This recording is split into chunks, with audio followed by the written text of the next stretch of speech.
Finally day 3 চিড়িয়াখানা থেকে আমাদেরকে তাড়িয়ে দেওয়ার পরে আমরা সোজা চলে গেলাম মাইসোর প্যালেস। এতক্ষণে আমি আমার জামাই ফিরে শান্তি পেয়েছি।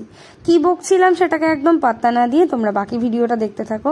ওরকম গরম লাগলে আমি ভুলভাল অনেক কিছুই বকতে থাকি। তো ক্যামেরা সামনে নিয়ে খানিকক্ষণ কেট মারলাম।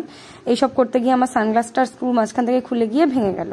তো সুন্দর করে এরকম ঘটনা ঘটার পরে মাইসোর প্যালেসের মধ্যে লোক ছাড়া আর কিছুই দেখতে পেলাম না, কারণ রাজার যে সোনার সিংহাসন বা বাকি যে জিনিসগুলো ছিল কোথায় হাওয়া হয়ে গিয়েছিল ভগবানও জানে না। তো সমস্ত কিছু দেখতে না পাওয়ার দুঃখে চলে এলাম আমরা বাইরে আসার পরে ভিউটা দেখলাম, বেশ ভালো লাগলো।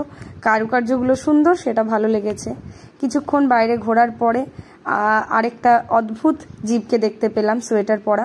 অনেকক্ষণ তার পিছন পিছন গেলাম কারণ খোঁজার জন্য, কিন্তু আমি কারণ না পায় আবার সেই দুঃখে চলে এলাম। যেখানে কিনা স্টেশন থেকে কোনো একটা বহরমপুরে জায়গায় যাওয়ার জন্য 15 টাকা টুকটুকি বললে 150টা টোটো পার করে 10 টাকার জন্য ছুটে বেড়াই, 50 টাকা দিয়ে মাইসোর প্যালেসের একটা টোটোর চক্কর মারলাম। হ্যাঁ, ওটা টোটোই ছিল, একটুখানি জায়গাটা বেশি ছিল। ঠিক আছে, সেই দুঃখে আমরা সবাই আবার বসে পড়লাম। সবাই বসে বসে কখন সন্ধে হবে সেই ফাইনালি তোমাদের সামনে তুলে ধরলাম সেই দৃশ্য। হ্যাঁ, মাইসোর প্যালেসের লাইটিং। এর আগের বার গিয়ে আমরা সানডেটা পাইনি, এবার আমরা এত প্ল্যানিং করেছি সানডেটা মাঝখানে যাতে মাইসোরে আমরা রাখতে পারি আর এই লাইটিংটা আমরা দেখতে পারি। অপূর্ব সুন্দর ছিল, খুব ভালো লেগেছে। তো এত কিছু প্ল্যানিং করা সত্যিই সার্থক হয়েছে। লাইটিংটা সত্যিই খুব সুন্দর ছিল।